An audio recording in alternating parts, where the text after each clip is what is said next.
Parque Nacional de Garajonay es Laurisilva, es el parque nacional de un ecosistema, el ecosistema de bosque, el bosque más húmedo, más complejo, más diverso de Canarias, ¿no?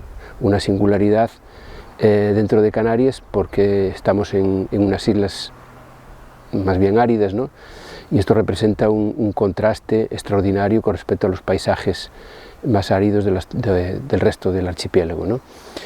Y es un ecosistema también extraordinariamente singular. Esta sí que es algo, esta palabra que ya se utiliza para cualquier cosa, esto sí que es realmente singular. Es singular porque este bosque representa, es una auténtica reliquia viviente, representa un tipo de ecosistema forestal que existió en Europa bueno, durante muchos millones de años y que como consecuencia de los cambios climáticos que fueron sucediéndose a lo largo sobre todo del Terciario y que culminaron ya en el Pleistoceno, pues han desaparecido de todo el continente europeo y del norte de África y han quedado aquí restos de ese ecosistema. Por tanto, es una especie como de huella, de resto muy significativo de lo que fue la historia de la vegetación en la Tierra, al menos en esta área del mundo, ¿no? Destaca también por los endemismos, porque estamos en islas, aquí todo lo que tenemos en este territorio es diferente, aquí el curso de la evolución ha ido por otros derroteros y ha formado nuevas especies y prácticamente todo lo que nos rodea no se encuentra en España o en Europa. Si tenemos en cuenta que es un ecosistema que necesita agua en un entorno geográfico donde el agua no abunda, vemos que este ecosistema está un poco al borde de sus límites. Si le añadimos que la tendencia climática, como está ocurriendo, es que vamos a una mayor desecación, a una mayor llegada de oleadas de aire sahariano y cada vez más intensas y más frecuentes, aumento de las temperaturas, reducción de las precipitaciones, todo esto no le siente nada bien a la laurisilva. No es una amenaza de futuro, es una realidad, está llevándose un auténtico palo, vamos a decir, como consecuencia de estos cambios que están sucediendo tan rápido. El cambio climático y el incendio van muy aparejados. El incendio además está influido por otro factor, el abandono rural.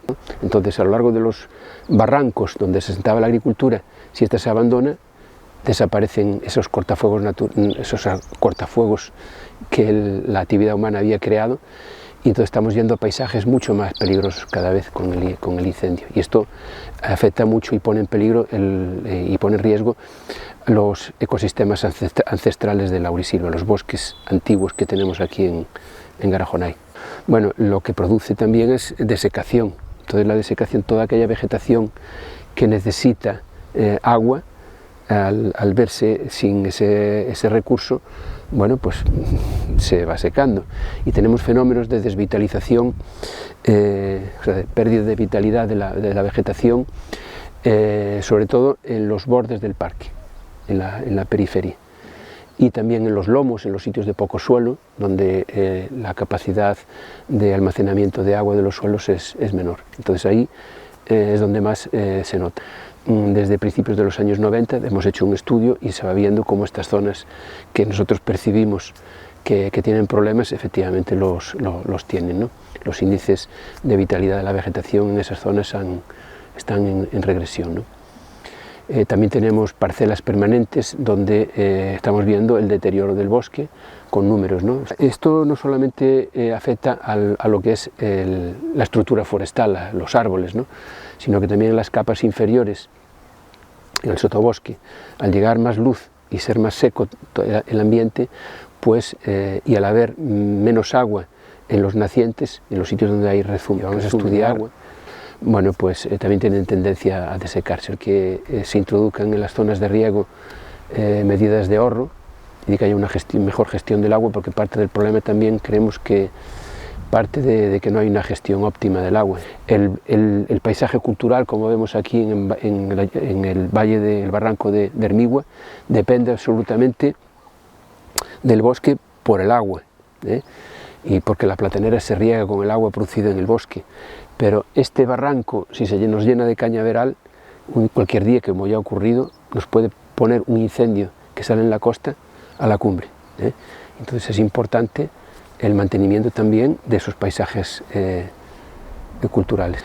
Algo pues muy complicado, ¿no? Porque el abandono rural, que está generalizado y que aquí es especialmente agudo, además por una serie de condiciones de tipo social y de propias condiciones del territorio que hacen difícil su mantenimiento.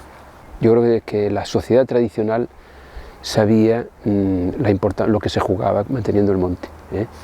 O sea, está claro que históricamente ha habido muchas presiones de todo tipo, pero también había una conciencia de que el monte era clave para la obtención de recursos muy necesarios en una época de subsistencia, ¿no? De autosuficiencia, pero sobre todo en el tema del agua.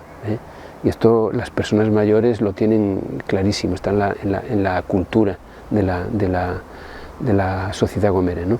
Esta especie de ruda es una especie endémica de la Gomera, que vive por debajo del monte, de la laurisilva, pero que debido a esa presión sobre todo del ganado, pero también alguna población claramente asociada con la desecación, pues están sus poblaciones muy mermadas, franco retroceso. Hemos probado el trasladarla, hacer lo que llaman una traslocación de la población. Bueno, se hace su gestión con la semilla, la reproducción en vivero y demás. También en algunos casos utilizamos siembra directa. Y con este caso pues está funcionando muy bien. Bueno, ya lo veis lo espléndidas que están, pero es que además esta especie se está ya regenerando por sí mismo y está funcionando realmente bien. Este es un ejemplo, como hay otras especies en las que estamos utilizando ese mismo tipo de trabajo, digamos de migración asistida, para ayudarles a afrontar el futuro del cambio climático. Estamos hablando de más de 30 especies de flora amenazada con las que estamos trabajando aquí en Garajonay. El cambio climático afecta a un ecosistema que es quizá el más amenazado de toda Canarias, que son los hábitats de agua, por la gran presión que han sufrido y que se han desecado prácticamente las aguas corrientes que teníamos en Canarias. Que tenemos ahí pues hábitats pues muy ricos en especies endémicas y que si se desecan desaparecen. Esa agua, por ejemplo, que son una gotita cayendo por unas rocas, y tú ves la cantidad de mariposas y de pájaros y de todo que hay ahí, ¿no? Entonces lo que hemos hecho son bebederos y lugares donde, por ejemplo, hacer pequeñas derivaciones en sitios donde el agua se infiltra rápidamente, y lanzarla por zonas de poca filtración para tener láminas de agua donde pueda estar la fauna. En fin, hemos recurrido a soluciones imaginativas en este sentido, ¿no? Las medidas de adaptación son claves, ¿no? para que los recursos que hoy tenemos puedan continuar en el futuro. En los gestores siempre planteamos los parques nacionales como permitir que la naturaleza sea naturaleza, y eso está muy bien, ¿no? Que la naturaleza pueda funcionar por su cuenta, y que la dispersión, los pájaros, la polinización, que todo el funcionamiento de los ecosistemas sea por sí mismo. Eso es un ideal que debe continuar, pero asistido allí donde se detecten problemas, porque si no tenemos riesgo de perder muchas cosas. Y esto es una mentalidad nueva, tanto esto de ayudar a la naturaleza como de restaurar mismamente, ¿no? Porque también en los parques nacionales cada vez más nos encontramos con espacios que no son tan puros y tan vírgenes como en absoluto, ¿no? Y que están en muchos casos muy deteriorados. Sin una ayudita es complicado.